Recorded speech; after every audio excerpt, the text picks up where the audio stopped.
गुण अनंत के रस सबे, अनुभव रस के माही। या थे अनुभव सम जगत में, और दूसरो नाही। अनुभव चिंतामणि रतन, अनुभव है रस पूर। अनुभव मार्ग मोक्ष को, अनुभव मोक्ष स्वरूप। तज्जयति परम ज्योति, समम समस्तैर अनंत पर्याय। दर्पण तलैव सकला, प्रतिफलति पदार्थ मालिका यत्र। नमः श्री वर्तमानाय निर्धूत कलिलात्मने, साधुकानां त्रिलोकानां यद्विद्याधर्मणाय।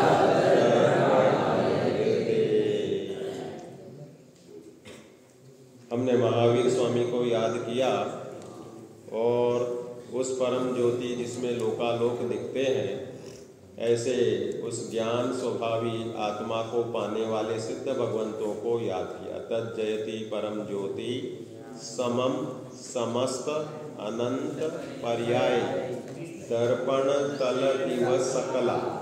दर्पण में जिस प्रकार लोक में हमें दिखते हैं कि बहुत सारे पदार्थ झलकते हैं, उसी प्रकार संपूर्ण अनंत पर्यायों को, गुणों को और द्रव्यों को, तीन चीजें हैं कि एक ही है? द्रव्य गुण पर्याय तीन है कि एक ही है? द्रव्य में ही गुण और पर्याय समाहित होती है। कहने के लिए, समझाने के लिए तीन किए हैं। सकल द्रव्य के गुण अनंत, द्रव्य अनंत है तो उनमें गुणों को, एक एक द्रव्य में अनंत अनंत गुण हैं, और फिर उसमें भी उनकी गुणों की परिणतियां एक एक की अनंत अनंत है। भूतकाल की, भविष्य काल की, वर्तमान की। एक वर्तमान काल तो एक समय का होता है। क्या हम वर्तमान काल को, एक समय को अपने ज्ञान में पकड़ सकते हैं? नहीं पकड़ सकते। हम आगम से जानते हैं कि वर्तमान काल एक समय का है। हम जो वर्तमान काल पकड़ते हैं वो सापेक्ष स्थूल वर्तमान काल पकड़ते हैं। जैसे हम कहेंगे आज शनिवार, तो हमने कितने घंटे पकड़े? 24 घंटे को एक साथ पकड़ लिया। आज अभी 2025 चल रहा है, तो हमने वर्तमान के नाम पे एक साल पकड़ लिया ना। हम इस मनुष्य भाव में 70, 80, 100 साल जीते हैं, तो ये हमने इस मनुष्य भाव की अपेक्षा वर्तमान में इस पर्याय को पकड़ लिया। हमारा वर्तमान बहुत बड़ा और बहुत स्थूल पकड़ में आता है। इस वर्तमान काल में हमें इस मनुष्य पर्याय में जो कार्य करने योग्य है, वह कार्य है सम्यक दर्शन, सम्यक ज्ञान और सम्यक कार्य। सभी जीव अनादि से जीते आए हैं और मरते आए हैं। आपने भक्तामृत स्तोत्र में पढ़ा भी होगा ना, 100 नारी 100 सुत को जनती रहती, 100 और तुमसे सुत को जनने वाली जननी महती क्या है। 100 जगह पे जन्म हो रहे, 100 जगह पे मरण हो रहे, लेकिन तीर्थंकर को जन्म देने वाली एकमात्र माँ मरु देवी ही थी। आदिनाथ तीर्थंकर को जन्म दिया जिन्होंने। तो ऐसे ही हमारा मनुष्य गति का जीवन अनंतों बार हुआ और हम मरण को प्राप्त हो गए। कुछ लाभ हुआ? क्यों नहीं हुआ? क्योंकि हमने अनंत काल रहने वाला कोई पुरुषार्थ किया ही नहीं। अनंत काल तक रहने की कला का नाम है जैन धर्म। देखो, मैं जैन धर्म की परिभाषा नई नई बना के सुना रहा हूं। जैन धर्म क्या है? तो जैन धर्म है अनंत काल तक सुख से जीने की कला का नाम जैन धर्म है। कब तक सुख से जीना है? आज जीना है, कल जीना है, अक्षय अनंत काल तक जीना है। अच्छा, पूर्व में हम जो जी चुके उसका हमें कोई ज्ञान भी नहीं है, वेदन भी नहीं है। वर्तमान पर्याय में हमें पूर्व पर्यायों का, इस भाव की कुछ पर्यायों का तो ज्ञान हो सकता है, लेकिन उनका वेदन नहीं होता। लेकिन जिनकी कषाय तीव्र होती है वे पुरानी घटनाओं को याद करके उस दुख का वेदन भी करते हैं। तो यहाँ पर हम जो इलाज करने के लिए बैठे हैं कि अब ऐसा जीवन जिए कि अनंत काल तक हम सुखी होकर रहें। तो जैन धर्म हमें मिला है, तो जैन धर्म की परिभाषा लिख लो। क्या लिखना है? अनंत काल तक सुखी जीने की कला जैन धर्म है। अब इस जैन धर्म में सम्यक दर्शन, सम्यक ज्ञान और सम्यक चारित्र, ये 3 रत्न बताए हैं, 3 प्रमुख चीजें बताई हैं। सम्यक दर्शन, सम्यक ज्ञान और सम्यक चारित्र। ये तीनों एक साथ होते हैं कि अलग अलग होते हैं? तीनों एक साथ होते हैं कि 2 एक साथ होते हैं और एक तीसरा अलग से होता है? तीनों एक साथ होते हैं। भाई आप तो बोलते हो सम्यक साथ ज्ञान हो ये पे भिन्न आराधो, तो सम्यक के साथ आपने तो ज्ञान हो ही बोला है, आपने ये नहीं बोला सम्यक साथ ज्ञान चारित्र दोनों होए लेकिन भिन्न भिन्न आराधो। भाई देखो ऐसा है, अगर इस मकान के नीचे कोई बेसमेंट है और उसमें अंधेरा भरा है 1000 साल से, कितने सालों से अंधेरा है? तो उसमें अगर उजेला करना है तो कितने साल लग जाएंगे? कैसे हो जाएंगे तुरंत? भाई अब तो मोबाइल सबके पास रहते हैं, मोबाइल की टॉर्च चालू करते ही अंधेरा 1000 साल का अंधेरा 1 सेकंड में चला गया। लेकिन उस बेसमेंट में पानी भरा है, कचरा भरा है 1000 साल से, और उसमें बहुत सारे कीड़े मकोड़े भी हो रहे हैं, बहुत से जाले लग गए, सब ऐसा पुराना होता है मकान तो उसमें सब जीव राशि कब्जा कर लेती है। सम्मूर्छन जन्म वाले जीव 3 लोक में सदा विचरण करते रहते हैं। कौन से जन्म वाले? क्यों? क्योंकि एकेंद्रिय से लेकर चतुरिंद्रिय तक के सभी जीव सम्मूर्छन होते हैं। तो उस कचरे को साफ करने के लिए जितने जल्दी हम उसमें उजेला कर सकते हैं टॉर्च से, उतने जल्दी वह कचरा साफ नहीं हो सकता है। उसे कुछ ज्यादा समय देना पड़ेगा। 2-4 साल साफ करने लग सकते हैं, 2-4 महीने लग सकते हैं। अगर एक ही आदमी करेगा तो बहुत दिन लग जाएंगे, और 100 आदमी एक साथ लेबर लगा दें और मजदूर 100 मजदूर करेंगे तो तेजी से भी हो जाएगा। लेकिन हम तो इधर एक व्यक्ति के पुरुषार्थ की बात कर रहे हैं कि जिस प्रकार अंधेरे में गया हुआ 1000 साल के बाद अंधेरे में कोई आदमी पहुंचा और वह मोबाइल की टॉर्च जलाने मात्र से 1000 साल के अंधेरे को भगा देता है, नष्ट कर देता है। भग गया ना अंधेरा? कहाँ भग गया? अंधेरा निकल के कहाँ जाता है? अंधेरा रूपी है कि अरूपी है? रूपी है। पुद्गल द्रव्य की पर्याय है तमत छाया। उसमें ना सद्दो बंदो सुहमो संठान वेद तमत छाया उद्योगादाव सहिया पुग्गल दवस पज्जा। तो ये उद्योग प्रकाश और आतप गर्मी, ये सब पुद्गल द्रव्य की पर्याय। ऐसी छाया भी पर्याय है। सोलर एनर्जी तो हमने खोज ली, अभी चंद्र के मार्फत उसकी किरणों से उजेले से कुछ बिजली या कुछ टेक्नोलॉजी बना सकते हैं। ठंडा प्रकाश मिलता है ना चंद्रमा से। इस छाया का यूज करना हम नहीं जानते, इस छाया से भी कोई टेक्नोलॉजी हो सकती है। इन सूर्य किरणों के सहारे और पकड़ करके ऊपर चलने की क्षमता भी रिद्धिधारी मुनिराजों में हो जाती है। सूर्य किरणों को पकड़ के ऊपर चढ़ लेते, ऐसा भी उल्लेख मिल जाता है। कहने का तात्पर्य रुद्धियां 64 बहुत असंख्यात लोक गुणी रिद्धियां होती है। पुण्योदय से मुनिराजों को विशुद्धि से सहज प्रकट होती है। तो मैं यहाँ बताना चाह रहा था कि जिस प्रकार 1000 वर्ष का अंधेरा 1 सेकंड में क्षण में नष्ट हो जाता है, एक समय में, बल्कि माइक्रोस्कोपिक देखेंगे तो उसी प्रकार चारित्र प्रकट करने में एक समय नहीं लगता, क्योंकि चारित्र की आराधना सम्यक दर्शन के बाद 5वें गुणस्थान से लेकर 12वें गुणस्थान तक चलती है। सम्यक दर्शन तो एक साथ होता है, 1 से लेकर 4थे में जंपिंग आ गई आपकी। 1 से पहले गुणस्थान से 4था गुणस्थान तुरंत होता है, और उसका मुख्य आधार क्या है कि मैं स्वयं जीव हूं, ऐसा श्रद्धा। कौन सा जीव हूं?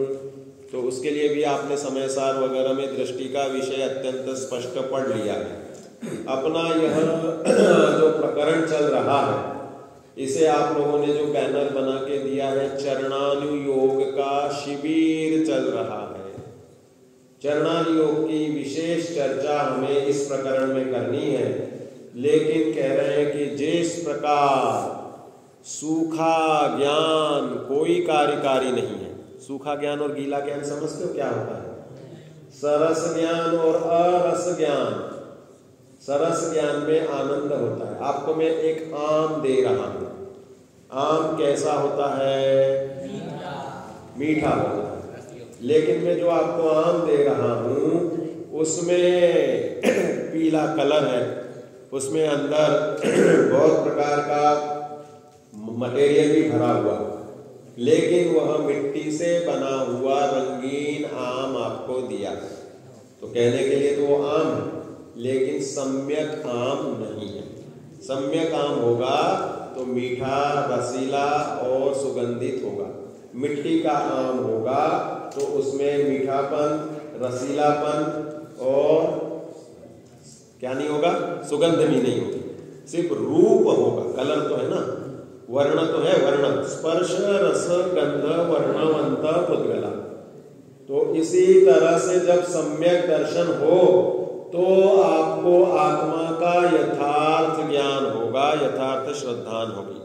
सभी चरणानुयोग का मूल द्रव्यानुयोग है। लिख लो, आपको लिखना हो। बिना द्रव्यानुयोग के चरणानुयोग बिना अंक के 0 के समान है। आपको मैंने 14 0 दिए और उसके आगे 1 लिख दिया तो कितनी संख्या हो जाएगी? किसी को पता है? 1 करोड़ में कितने 0 लगते हैं? 7 0 और आगे 1 लिखना कंपल्सरी है। अब हमने 1 करोड़ में 7 0, तो 1 करोड़ को 1 करोड़ से गुना करो तो 1 कोड़ा कोड़ी होता है। तो उसमें 14 0 लगते हैं और सामने 1 15 डिजिट की राशि को 1 कोड़ा कोड़ी कहते हैं। तो जिस प्रकार उन 0 की कीमत 1 लिखने से आती है, उसी प्रकार आचरण की कीमत जब सम्यक दर्शन होकर मैं अपने आप को आत्मा मानता हूं तो सम्यक चरणानुयोग प्रकट होता है। अगर आत्मा नहीं मान रहे आप और देखा देखी कर रहे हैं तो वह उसके पीछे का, चूंकि हमें कारण पता नहीं है, तो वो टिकेगा नहीं। सम्यकपना कब प्राप्त होगा? जब विधिवत कोई कार्य किया जाता है। तो चरणानुयोग का सर्वप्रथम सिद्धांत ये है कि तुम आचरण क्यों करना चाहते हो? क्यों करना चाहते हैं साहब? हमें स्वर्ग जाना है, जीव रक्षा होगी, पुण्य बंधेगा, इसलिए हम आचरण करना चाह रहे हैं। कह रहे नहीं, तुम्हें पहले द्रव्यानुयोग की गली से जाना होगा कि तुम तो ज्ञान दर्शन सुख स्वभावी आत्मा हो। तुम्हें अपना सुख प्रकट करना है, इसके लिए तुम्हें वह सुख प्रकट करने के लिए आत्मा का विश्वास हुआ है। जब मैं आत्मा हूं तो देह में नहीं हूं। देह तो नष्ट होता हुआ दिखता ही है, लेकिन मेरी देह में स्थिति है और इस देह के निमित्त से ही आत्मा को वर्तमान में सुख दुख होगा। भाई देह की अनुकूलता रहेगी तो सुखमय होता है, और देह की प्रतिकूलता रहती है तो दुखमय होता है, जिसे हम इंद्रिय सुख कहते हैं।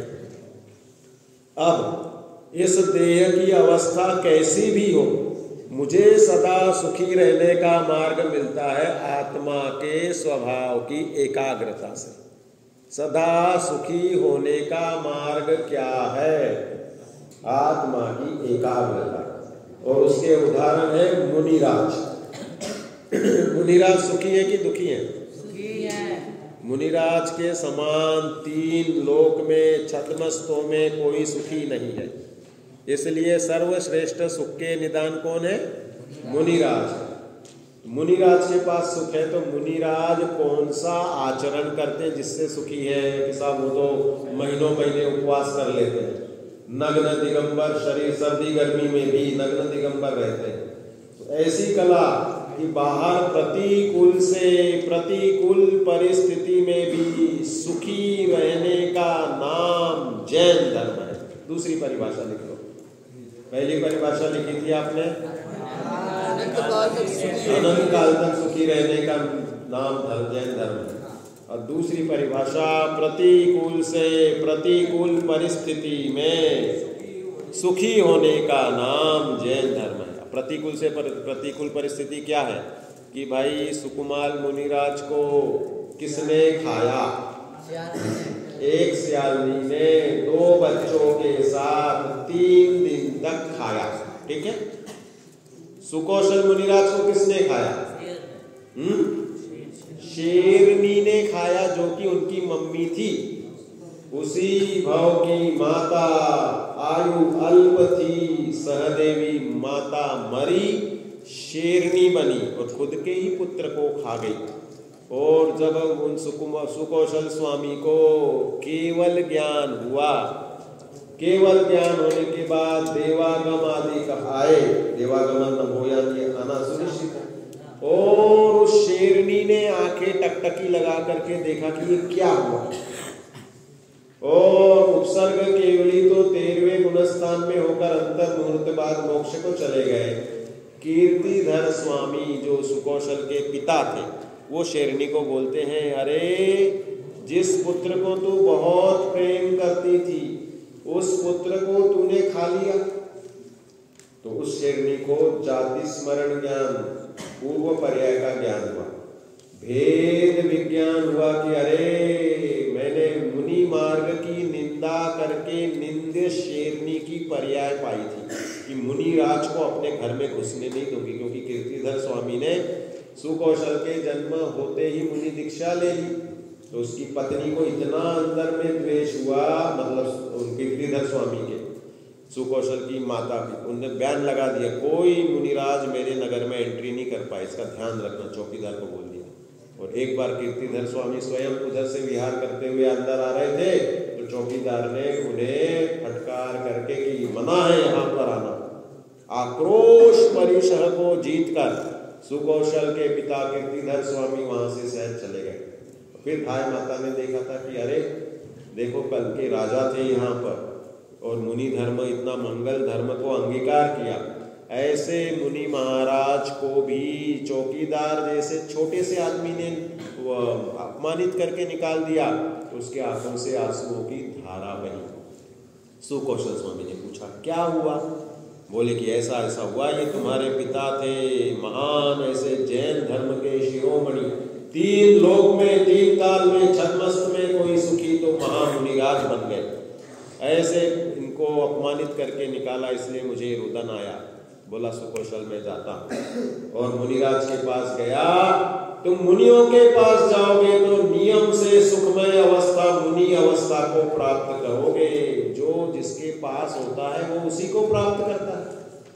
कहीं व्यापारी के पास जाओगे तो व्यापार सीख जाओगे, ज्ञानोदय में आओगे तो ज्ञान का उदय होने का मार्ग यहाँ पर पाओगे। जहां जाओगे वैसा पाएंगे। पाप करोगे तो पाप की गति नरकादिक में जाओगे और पुण्य करोगे तो पुण्य की गति स्वर्गादिक में जाओगे। जो आत्मा का यथार्थ श्रद्धान करेगा वह अनंत काल तक सुखी होने के मार्ग पर आ जाएगा। अपनी इच्छा है, 3 ऑप्शन है, पुण्य पाप और आत्माश्रय। आत्माश्रय से सुखी होते हैं। ठीक है, तो इस तरह से बिना कुछ खाए पिए, तीसरी परिभाषा लिखो जैन धर्म की, बिना कुछ खाए पिए, बिना कुछ पहने ओढ़े आत्माश्रय से सुखी होने का नाम जैन धर्म है। बोलो साहब। और इसके उदाहरण है हमारे मुनिराज। बिना कुछ खाए पिए। मुनिराज का कुछ खाते पीते रहते क्या? हम तो दिन में 2-2 4-4 बार खाते पीते रहते हैं। और बिना कुछ पहने ओढ़े, मुनिराज कुछ पहनते हैं क्या? लेकिन फिर आश्रय किसका लेते हैं? आत्माश्रय से वे सुखी होते हैं, बिना कुछ खाए पिए, बिना कुछ पहने ओढ़े। आत्माश्रय से सुखी होने का नाम जैन धर्म है, जिसके हमारे उदाहरण है मुनिराज। तो इस तरह से मुनि धर्म में चरणानुयोग का सम्यक पूर्ण पालन होता है, इसलिए उन्हें कहते हैं सकल व्रती। 3 लोक में सबसे भाग्यशाली कोई जीव है तो कौन है? मुनिराज। मुनि सकल व्रती बड़े भागी, भव भोगन में बैरागी। 12 भावनाओं का प्रकरण नहीं है अभी मुनि सुखी हैं और सकल व्रती और बड़ भागी है। मुनिराज सुखी है इसलिए बड़ भागी है, बड़े भाग्यवान है सब। आपको महान सुख का अनुभव हो गया। तो इस रूप में मुनिराज की करनी से हम चरणानुयोग का विवेचन यहाँ प्रारंभ कर रहे हैं। चरणानुयोग का मूल है द्रव्यानुयोग, और द्रव्यानुयोग में यह बताया कि मैं शुद्धात्मा हूँ। शुद्धात्मा हूँ ऐसी जिसने अपने की मान्यता कर ली है, उसको नियम से उसी समय सम्यक ज्ञान प्रकट हो गया। एक के साथ एक फ्री, सम्यक दर्शन के साथ सम्यक ज्ञान नियम से प्रकट होता है। अगर सम्यक दर्शन के साथ सम्यक ज्ञान नहीं है तो वह सम्यक दर्शन नहीं है। ज्ञान जो अभी तक मिथ्यात्व रूप था, जब भेद विज्ञान हुआ तो सम्यक ज्ञान हो गया। ठीक है, अब सम्यक चारित्र की आराधना फिर से उसको बढ़ाते हुए की जाती है। अध्यात्म कहता है कि जहाँ भेद विज्ञान हुआ वही सम्यक दर्शन हुआ, वही सम्यक ज्ञान हुआ, वही सम्यक्त्व चारित्र भी हो गया। सम्यक चारित्र अध्यात्म चारित्र पाहुन ग्रंथ में कुंद आचार्य देव लिखते हैं कि सम्यक्त्वाचरण चारित्र सम्यक दर्शन के साथ तुरंत प्रकट हो जाता है 5वें नंबर की गाथा में, कि सम्यक्त्वाचरण चारित्र। लेकिन बाकी चरणानुयोग की पद्धति में कहते हैं कि चारित्रम खलु धम्मो वह, पंचम गुणस्थान से, देश विरत गुणस्थान से सम्यक चारित्र प्रारंभ होता है। चौथे गुणस्थान में अचारित्र भाव कहा गया है, क्योंकि चारित्र मोह की प्रत्याख्यानावरण, अप्रत्याख्यानावरण और संज्वलन, अनंतानुबंधी अप्रत्याख्यानावरण कर्म के उदय में चारित्र का घात होता है। तो कर्णानुयोग भी कहता है कि पंचम गुणस्थान से चारित्र होता है। चरणानुयोग कह रहा है पंचम गुणस्थान से चारित्र हो रहा है। द्रव्यानुयोग में विवक्षा मात्र से अनंतानुबंधी का अनुदय को देखकर और सम्यक्त्व के 8 अंग को देखकर सम्यक्त्वाचरण चारित्र चौथे गुणस्थान से बताया है। पंचम गुणस्थान से संयमाचरण चारित्र बताया। अब हमारी भूमिका में हम तुम सब देह से भिन्न शुद्धात्मा का अभ्यास करते हैं और अपनी अपनी मान्यता को सुधार रहे हैं। कोई सुधार चुके हैं, अपने आप को आत्मा मानने में देर कितनी, टॉर्च चालू करने कितनी, आपने बताया ना कि बेसमेंट में अंधेरा दूर करने में देर कितनी, सेकंड में टॉर्च चालू हुई और अंधेरा दूर। ऐसे ही अपने आप को मैं शरीर नहीं हूँ, मैं शुद्धात्मा हूँ, ऐसा जिसने श्रद्धान किया उसे सम्यक दर्शन अब भी प्रकट हो जाता है। मानो, अपने आप को शुद्धात्मा मानो और जानोगे तो सुख पाओगे। जिस प्रकार मैं इस बिल्डिंग की डिजाइन देख करके अच्छी लग रही तो मैं सुखी हो रहा हूँ। रूप गुण के माध्यम से पुद्गल को देखकर चक्षुर इंद्रिय के माध्यम से आत्मा सुखी दुखी होता है जब उसे रूप के प्रति अच्छापना हो। अब मैं चैतन्य शाश्वत त्रिकाली ध्रुव जो सुख पिंड है उस ज्ञानानंद स्वभाव को देखता हूं और उसकी महिमा है तो मैं सुखी हो रहा हूं। तो आत्माश्रय से धर्म प्रकट होता है और फिर एकदम से मोक्ष नहीं होता। चौथे गुणस्थान से 14वें गुणस्थान के बीच में मोक्ष होता है। बीच में होता है कि 14वें में ही होता है? 14वें में ही होता है। तो चौथे से 14वें के बीच में कितने गुणस्थान हैं? बताओ भाई, शुभ कौन है? शुभ शुभ शुभ शुभ शुभ तुम हो क्या? अच्छा बताओ, चौथे से 14वें तक कितने गुणस्थान हैं? 10 हो गए। 4 से 14, चौथे को अलग कर देते हैं तो 10 गुणस्थान है, और चौथे को गिनेंगे तो 11 गुणस्थान हो जाएंगे। तो चारित्र 5वें से शुरू होता है, तो 10 गुणस्थान में हमारी चारित्र की यात्रा चलती है। इसलिए चारित्र मोह को जितना भी पुरुषार्थ है, महापुरुषार्थ है, सम्यक दर्शन हो गया। और अगर रह जाओगे, चारित्र ग्रहण नहीं करोगे, तो किंचित भी मोक्ष मार्ग में फिर आगे कैसे बढ़ोगे? अर्धपुद्गल परावर्तन मैक्सिमम हो सकता है, सम्यक्त्व लेकर छोड़ दे तो, और सम्यक्त्व बना रहे तो 66 सागर तक संसार में रुल सकता है सम्यक्त्व के साथ में। तो चारित्रम खलु धम्मो, धर्म तो चारित्र रूप है, पूर्णता, धर्म की पूर्णता चारित्र रूप है। इसलिए ये चरणानी योग का शिविर हम प्रारंभ कर रहे हैं। इसमें हम सम्यक्त्व सन्मुख और सम्यक्त्व की भूमिका, 2 वाले लोग बैठे यहाँ पर, है ना भाई। सम्यक दर्शन ले लिया है जिसने, वह सम्यक भी, और सम्यक्त्व सन्मुख मतलब सम्यक दर्शन की निरंतर चाह रखता है, देश भिन्न में शुद्धात्मा हूँ, विकल्पों में बार बार घोटता है और साक्षात उसे अपनापन करने की कोशिश करता है आत्मा में।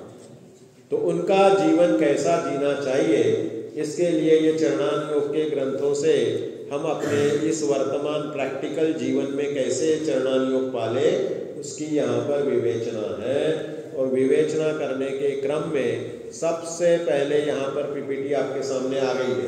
क्या आया इसमें?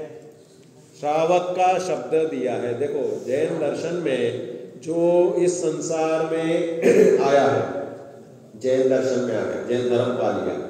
जैन धर्म में जब उसे नमोकार मंत्र सुनाया गया, तब उसका ज्ञान तो बहुत अलग था। 40 दिन के बच्चे को ले जाते हैं ना मंदिर, जितने जल्दी पैदा होते ही भी सुना दो, कोई बाधा नहीं, लेकिन उसका समझदारी का ज्ञान तो रहता ही नहीं। नमोकार मंत्र के विशेष महिमा क्यों की जाती है कि नमोकार मंत्र में जो शब्द है, वह शब्द विशिष्ट शक्ति लिए हुए पॉजिटिव एनर्जी पैदा करते हैं। जीवनधर कुमार ने मरते हुए कुत्ते को नमोकार मंत्र सुनाया। क्या नमोकार मंत्र का उसको भावभाषण हुआ कुत्ते को? जिसने कभी सुना नहीं, जिसने कभी संस्कृत भाषा, प्राकृत भाषा नहीं समझी, प्राकृत है ना नमोकार मंत्र, शौर सेनी प्राकृत, उसमें बना हुआ रचना है ना नमोकार मंत्र की रचना, यही है ना। पाली प्राकृत में बौद्धों के ग्रंथ हैं, शौर सेनी प्राकृत। तो वह प्राकृत भाषा में नमोकार मंत्र बोला तो कुत्ते को कोई भावभाषण नहीं हुआ, लेकिन उसके कंपन मात्र से जो शब्द हम उच्चारण करते हैं, उस शब्द के कुछ वाइब्रेशंस होते हैं। उन वाइब्रेशन के कारण कुत्ते के परिणाम शांत हुए।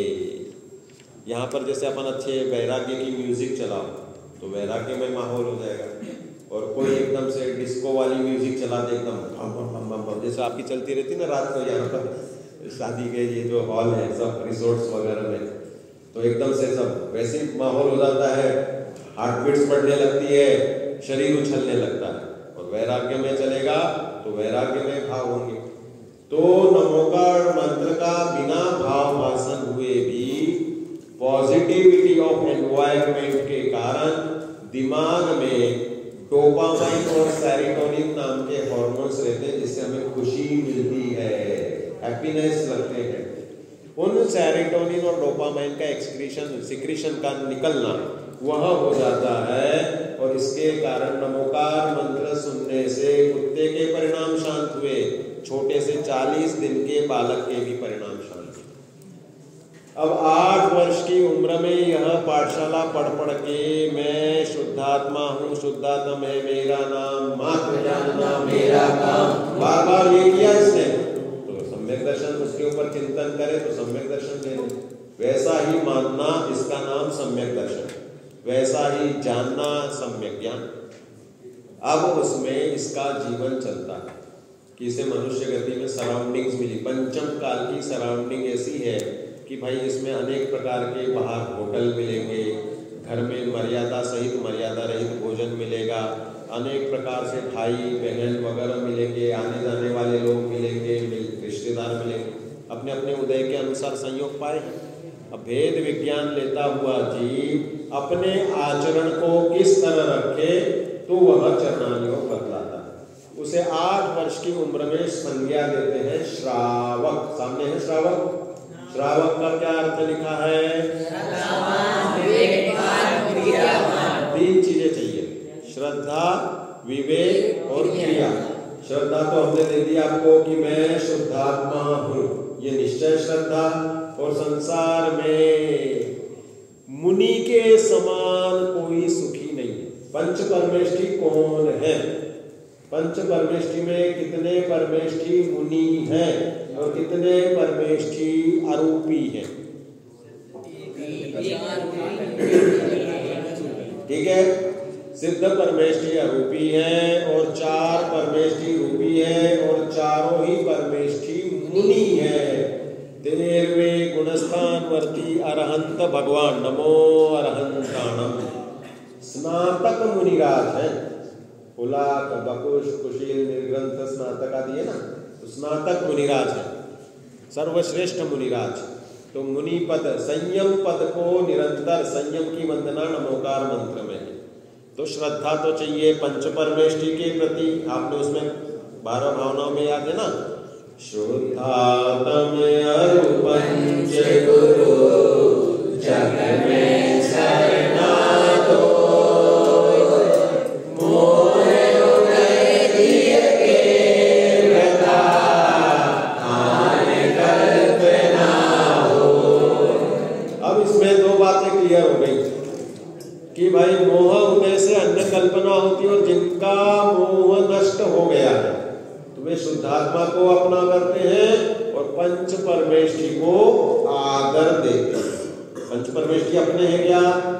पंच परमेष्ठी श्रद्धा में उनको आदर देते हैं क्योंकि वो मेरे ही अवस्था है ना। आपने वो भी तो बना है पर एक उसमें पद्य है ना आपका, अरहंत सिद्धाचार्य पाठक साधु है परमेष्ठी पर सब आत्मा की अवस्था है, आत्मा ही है शरण। पंच परमेष्ठी आत्मा की अवस्था है और मैं भी वैसा ही शुद्धात्मा हूँ, इसलिए मेरी अवस्थाएं हैं पंच परमेष्ठी। तो श्रावक अभी पंच परमेष्ठी में नहीं है साहब, श्रावक तो 5 परमेष्ठी में नहीं है, लेकिन इनकी श्रद्धा करता है इसलिए उसे श्रद्धावान। विवेक, विवेक शब्द में क्या क्या लिखा है? इसमें विवेक के साथ में क्या क्या लिखे पॉइंट आया? विवेक का आत्मश्रद्धा, इसके आगे वाला करता था और श्रद्धावान वाला हो गया विवेक। हाँ, अब एक जन पढ़ के बताओ मुझे क्या लिखा विवेकवान में, बाकी सब शांत रहो। हाँ, ग्रहित मिथ्यात्व, विवेक में पहला पॉइंट है ग्रहित मिथ्यात्व का त्याग। ठीक है, दूसरा देव गुरु और धर्म। देव गुरु धर्म में विवेक होना चाहिए। देखो बहुत जरूरी है, गधा और घोड़ा की पहचान हमें आनी चाहिए, नहीं तो व्यवहार कैसे करोगे? सच्चे देव और झूठे देव की पहचान चाहिए भाई। सच्चे देव और झूठे देव की पहचान नहीं होगी तो काल्पनिक देव, हस्तीमुखी, वानरमुखी, ऐसे काल्पनिक देव है ये। तो ऐसे देवों के प्रति श्रद्धान करोगे तो बिल्कुल समझ लो कि हमने देव के स्वरूप में यथार्थपना जाना ही नहीं। तो इसलिए यहाँ पर विवेकवान को बहुत वैल्यू दी जाती है। विवेक नहीं होगा तो आप किसी भी प्रकार के भय, आशा, स्नेह, लोभ इनके कारण कुदेवों के पास चले जाओगे। भाई किसी देवी के रूप में जीभ लपलपाती हो, नरमुंडों की माला हो, हाथ में भाला हो, शेर में बैठी हो, तो एकदम से क्या होगा? डर जाओगे। छोटे छोटे बच्चे डर जाते तो हाथ जोड़ते, सब डर के मारे हाथ जोड़ लेते एकदम से। कोई बोले कि भाई इस मंदिर में जाओगे, यहाँ पर नोटों की बारिश होती है, नोटों की बारिश होती है, एक बार हाथ जोड़ लो, आप श्रीफल चढ़ा सेठ नाम से पूजे जाते, सावलिया सेठ नाम से है हमारे राजस्थान में, और लोग उनसे सौदा करते हैं, और कि भाई हम अगर आज 20 लाख कमाएंगे तो 2 लाख आपको देंगे साहब, और फिर चढ़ावा करते रहते हैं। बिजनेस वाले देव हो तो आशा, अरे प्रॉफिट होगा, लोभ है कमाने का, इसलिए वो देव को पूज रहे हैं। भाई आशा, लोभ, स्नेह कि साहब मेरी तो दोस्ती है, इनके साथ जाना है मुझे, अब इन्होंने हाथ जोड़े तो मैं हाथ जोड़ूंगा कि नहीं जोड़ूंगा, स्नेह है सब। आप कह रहे हैं तो चलो साहब चलते हैं, बिरला मंदिर घूमे आते हैं, लक्ष्मी नारायण के दर्शन हो जाएंगे, तो कह रहे लो साहब तुमने स्नेह के कारण कुदेव को नमस्कार कर दिया, है कि नहीं? तो ये हमें ध्यान रखना चाहिए, कुदेव की मार्फत हमारे मन में धीरे धीरे श्रद्धा गुण विपर्य रूप से परिणमेगा। इसलिए पहला वेद विज्ञान कुदेव कुगुरु कु शास्त्र का त्याग होना चाहिए। ठीक है, क्या लिखा फिर विवेक में? हाँ, देव गुरु धर्म का विवेक होना चाहिए। ठीक है, कुदेव कुगुरु को धर्म हो गया, उसी का देव गुरु सेम। ठीक है, त्रय मिथ्यात्व में सब है, उसी के भिन्न भिन्न शब्द हो गए। फिर आगे स्वपर भेद का विवेक, ये बहुत जरूरी है। आपा पर का भेद विज्ञान का विवेक नहीं हो तो सब अपने आप को शरीर मानते हैं। शरीर का तो दिखता है सुख दुख होना, आत्मा का नहीं दिखता, तो शरीर के आश्रय से सुखी दुखी होते हैं। जहां देह अपनी नहीं हर संपत्ति ये विवेक चाहिए ही चाहिए। देह से भिन्न, राग द्वेष से भिन्न, अरे अपनी एक समय के निर्मल पर्याय से भी भिन्न में शुद्धात्मा त्रिकाली आनंद पिंड हूँ, ऐसा श्रद्धान अपनापन होना चाहिए। फिर आगे क्या लिखा भाई? हो गया विवेक क्रियावान, क्रिया के ऊपर अपना पूरा चरणान योग आधारित है। क्रिया क्या दी है बताओ? एक सब लोग शांत रहे। हाँ, 8 मूल गुण, हाँ, आवश्यक, हाँ, बोलो 8 मूल गुणों का पालन। इस पंचम काल में 8 मूल गुणों का पालन हमें करना है। फिर 7 व्यसन का त्याग और 6 आवश्यकों का पालन। ये क्रियाएं आवश्यक है। इसके लिए अपना चरणान योग का शिविर प्रारंभ हो गया श्रावक पद्धति से। आगे कौन सी स्लाइड है श्रावक के में? हाँ, और कौन से हैं?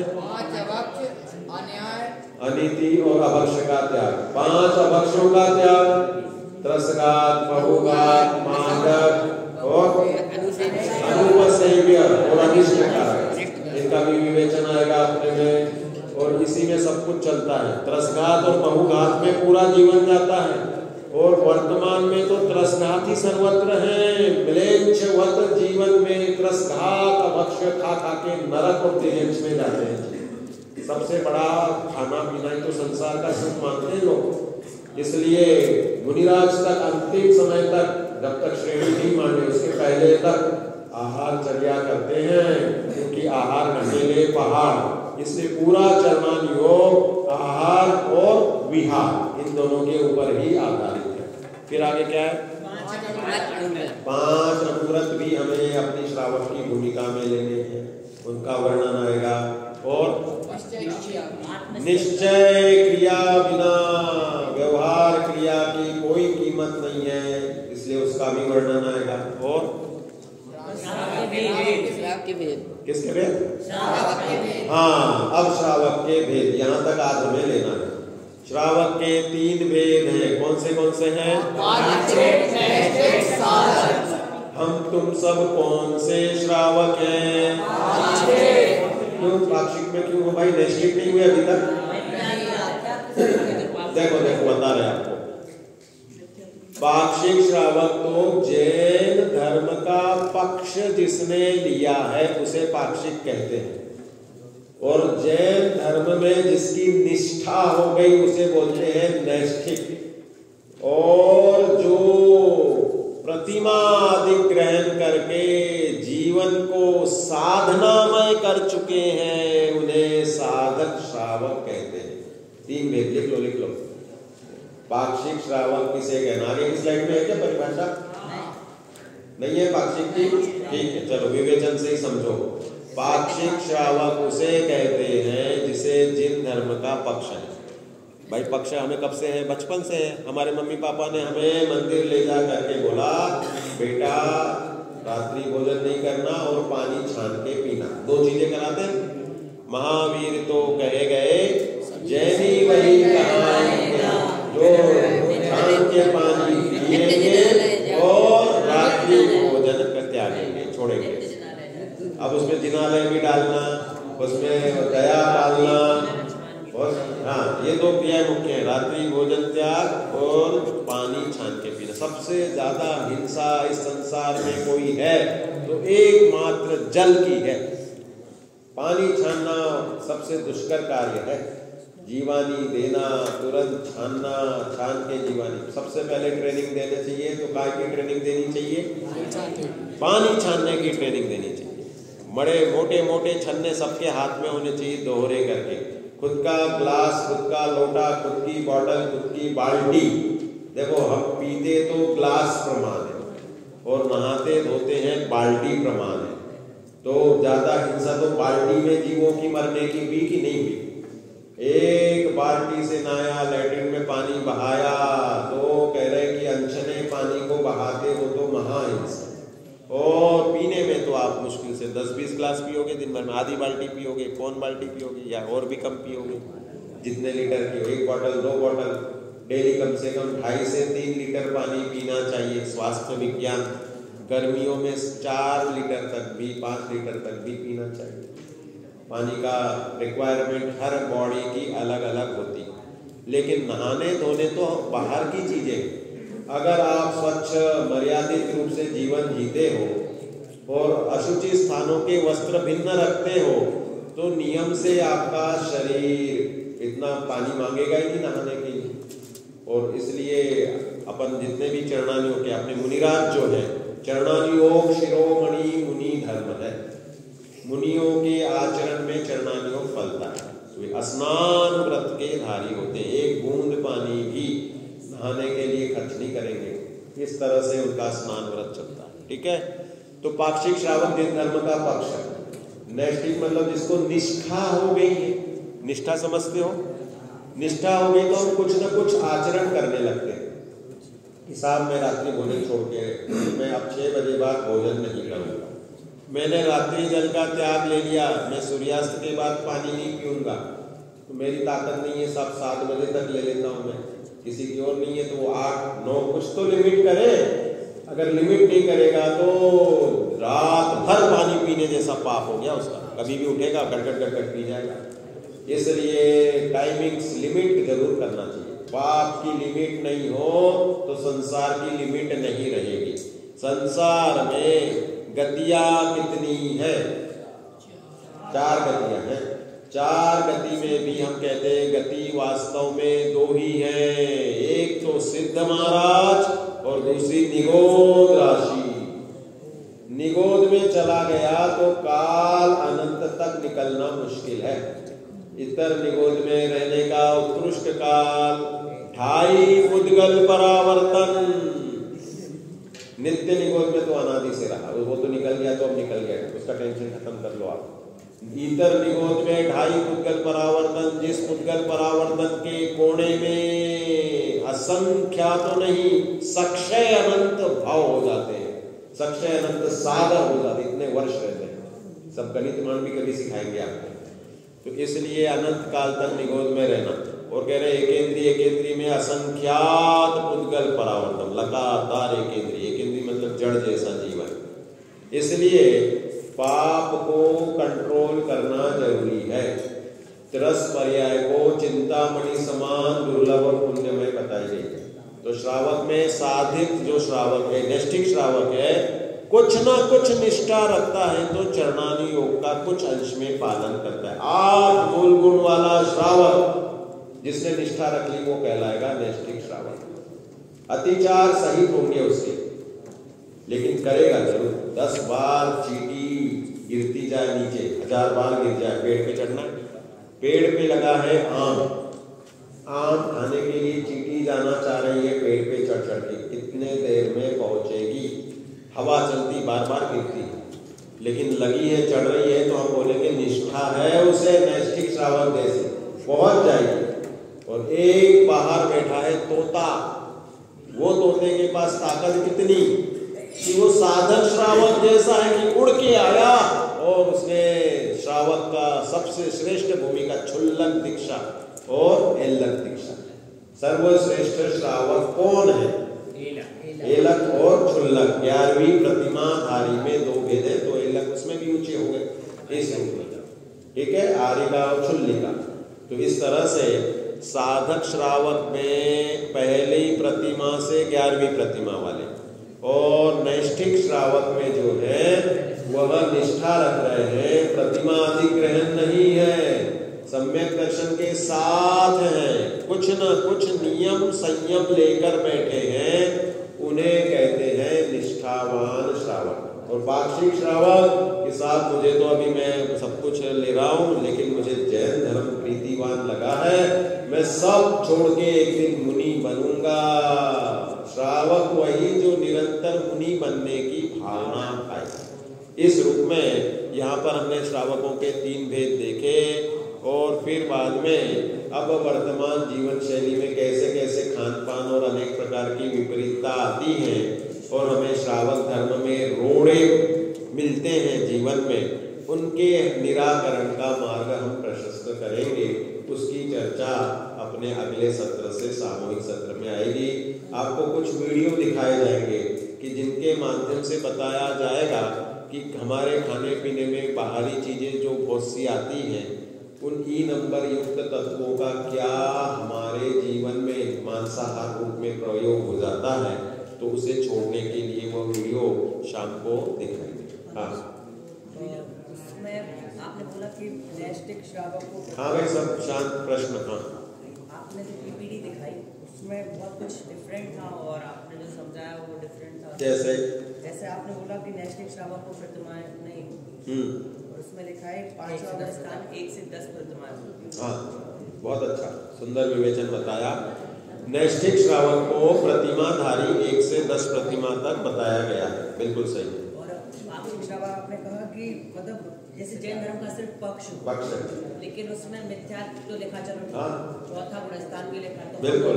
पाक्षिक श्रावक के 2 भेद, पाक्षिक श्रावक एक मिथ्यात्व सहित, एक सम्यक्त्व सहित।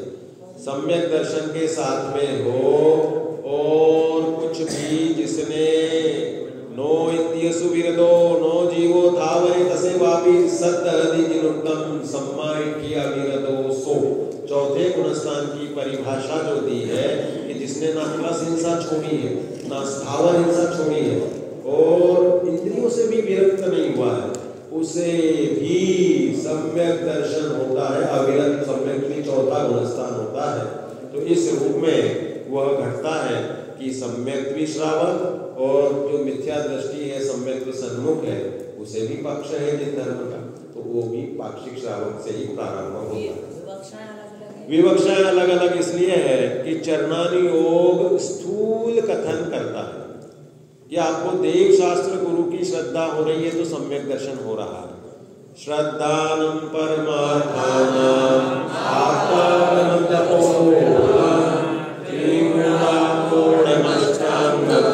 सम्यक दर्शनमस्मयम्। तो सम्यक दर्शन तो देव शास्त्र गुरु की श्रद्धा, आप आगम और तपोप्रद। तो इसलिए यह नियम है कि चरणानि वो कह रहा है कि तुम देव शास्त्र गुरु को मानते हो सच्चे, तुम सम्यक दृष्टि हो, तुम अब पाक्षिक श्रावक हो गए हो, अब तुम नियम ले लोगे तो नैष्ठिक श्रावक बनने लग जाओगे। सच्चा नैष्ठिक श्रावक तो 1 से 10 गुणस्थान बताए हैं आगम में, गुणस्थान में प्रतिमा उनके अनुसार बताया है। और तीसरा दिया है कि भाई 11वें प्रतिमाधारी साधक उत्कृष्ट श्रावक है। टोटल 30 श्रावकाचार ग्रंथ हैं, तो उसमें सामान्य विवक्षा और विशेष विवक्षा के अनुसार ये अपन ने पीपीटी बनाई है। उनका आधार भी उसमें डाल देंगे कि कौन से ग्रंथ से हमने 1 से 10 प्रतिमा बोल दी, कौन से ग्रंथ से हम साधारण निष्ठावान ने नियम लिया उसी को निष्ठा कह रहे हैं। सामान्य कथन रूप में उसे समझना चाहिए। ठीक है, और कोई प्रश्न नहीं है? बोलो महावीर भगवान की जय।